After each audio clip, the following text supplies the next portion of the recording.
This is Abe Friedtanzer from Awards Radar, and I'm thrilled to be speaking with Jeremy Allen White about his new show, The Bear. How are you today, Jeremy?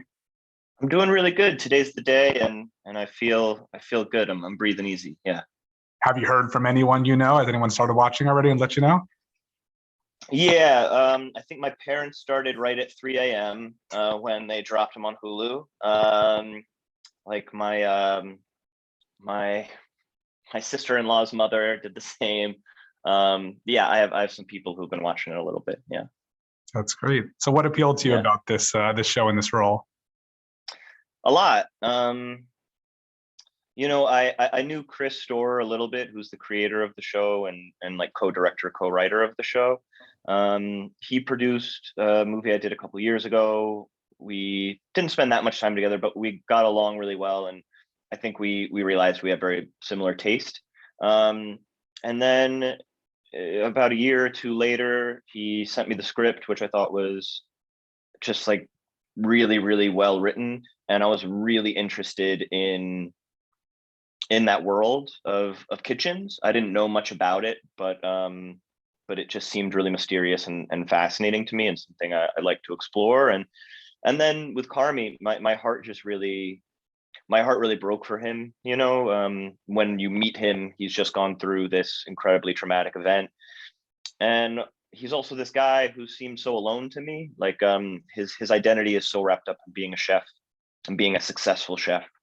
It really felt to me that if he couldn't do that, his whole life would fall apart. So everything felt very high stakes all the time for him, which I think is always like something exciting to play for an actor. Absolutely. So, I take it you've never worked in a kitchen? Never. No, no, no, no. I've visited them as a guest, but no, never worked in one. Did you do any sort of research into, what people have written about this, and what surprised you most about it, I guess? Did I do research into what? Just people, Into the just show itself? how kitchens work and what surprised you in that Yes. process. Yes. I did a lot of research. I went to a culinary school in Pasadena for a couple of weeks. I worked in some really, really amazing restaurants. I spent most of my time at a restaurant called Paz Jolie in Santa Monica. Chef Dave Baran, who's like excellent and was very welcoming. I read a lot of books. But I think what struck me the most is I didn't understand that quite the sacrifices that chefs at that level make, just how time consuming it is, and how really crazy it can be to get to that level, to where like Carmy is and Chef Dave is. And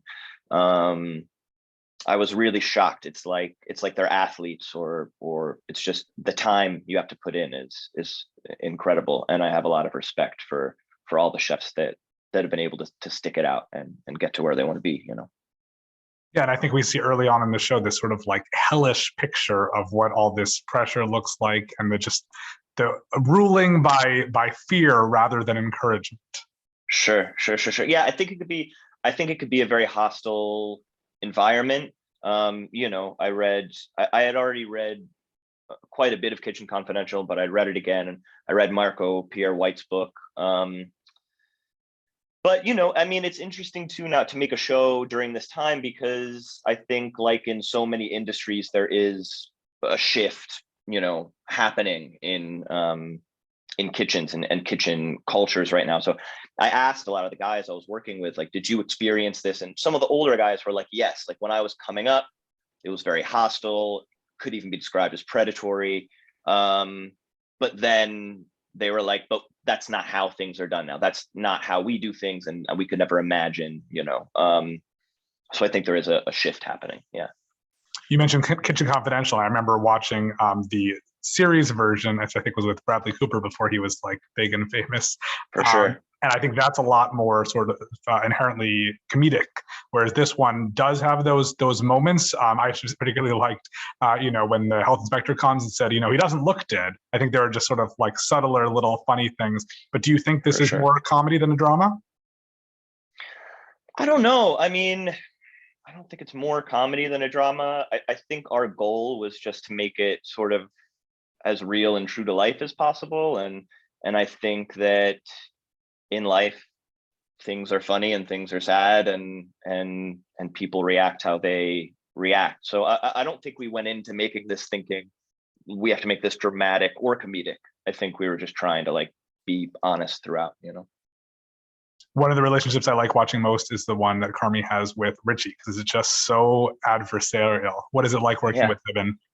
Dude, he's the best. I love him so much. I didn't really know, we met like once briefly years ago before we started the show, and I always liked him and I was always a fan of him as an actor. But he's he's really incredible in how like fearless and loose he is. He's also like a really wonderful with improvisation, and I am not. And so it was interesting. He really kept me on my toes, you know, because he would really be improvising all over the place. He'd be so funny. And our characters in a lot of ways are opposites. And I feel like Carmi can never, until like later in the season, he can never really like give him any space or enjoy him that much. But it's hard because Eben is so enjoyable, and he brought such a nice vulnerability to Richie as well. But yeah, it was, I mean, it's cool to have like two characters that really identify so differently trying to make something work together. Yeah, it was a blast. And then there's Carmi and Sydney, which is a different kind of relationship. What is it like working with Io? Again, I'm very lucky. She's so incredible in the show. And you know, she hadn't done a whole lot before the show acting wise. I mean, she's actually done an incredible amount of writing for television and stuff like that. And she's been a really successful stand-up, but I just wasn't as familiar with her.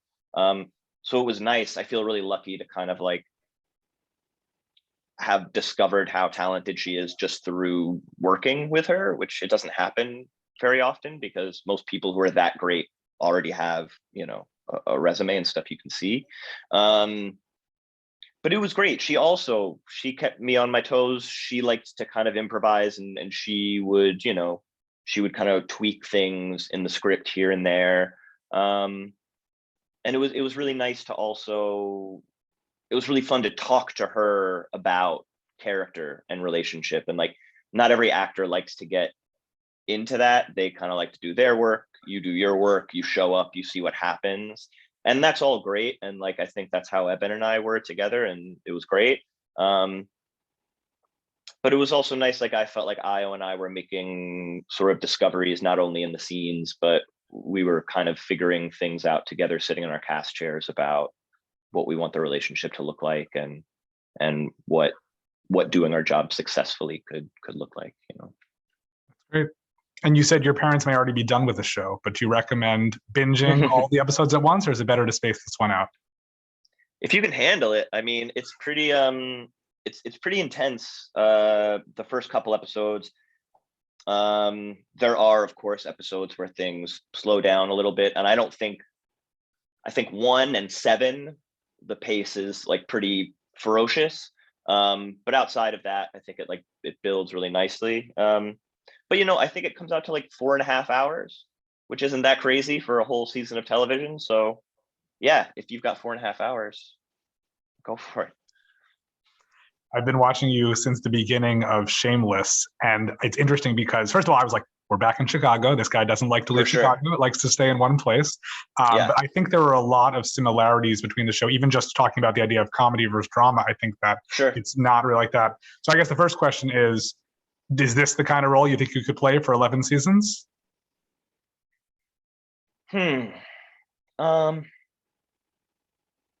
don't know. I don't know if anybody's supposed to play a role for 11 seasons. I don't know. I feel so lucky. Like the world of Shameless was so big, and it was such an ensemble, and there were so many characters that I think, you know, it was exciting to kind of like grow with these characters for so long, because it was about a family and about these kids kind of growing up. But I don't know, this, like, while I love Carmi and I love this world, I don't know, like I think Chris Storer, I think he has an idea of where he wants everything to kind of end, and it's before 11 seasons.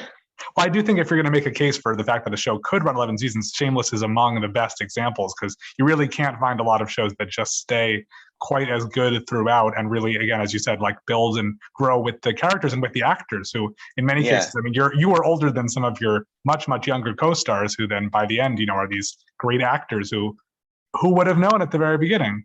Totally. Thank you for saying that. Yeah. I mean, that was really a once in a lifetime thing. And I feel very grateful for all of it. Yeah. Do you like the fact that you'll likely be forever linked with that when people see you? Yeah, of course. I mean, I love that show. I love everybody I did with it. I did it with. Yeah, and I love the character. It's like it's a crazy thing, to really be like, I really felt like I was thinking of Lip for 11 years. Like, we would only shoot for 6 months out of the year, 5 months out of the year, but he was never that far away from me. And I think that experience for an actor, it just doesn't come along a lot, obviously. And so yeah, I love Lip, and people can shout Lip at me on the street as long as they want to. I also think a lot about another role of yours that is a little bit smaller and more low key, and also has to do with food, and that has to do with pineapple, which is Homecoming. That I'm sure was a completely different experience. But what was it like just being a small part of that show? It was so cool. That show was so it was so big, those like sets were so like beautiful and huge. Obviously getting to work with Stefan. I didn't really get to work with Julia Roberts, but I got to be around her, and she's so lovely. And then Sam Esmail, who I've been friends with for a long time. He's married now to Emmy Rossum. So I knew Sam really well way before this, and I think he's so talented.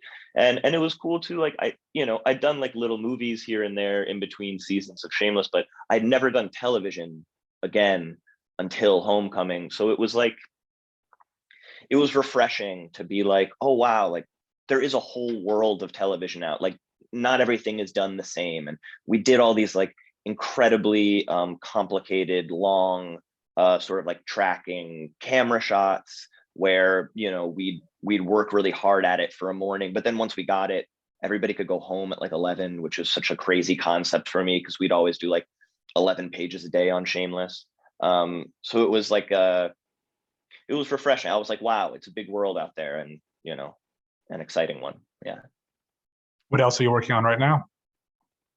I don't know. I mean, I have a movie I'm supposed to do in October. But we'll see what happens with The Bear. I know, if we end up doing another season, which we don't know yet, they might want to kind of start a little sooner. So we'll see. I think in the next couple of weeks, my schedule will become a little bit clearer. Yeah. Awesome. Well, if you're watching, make sure to check out The Bear on Hulu. Thank you so much, Jeremy. It's really nice to meet you. Thank you. So nice to meet you, Abe. Be good, man.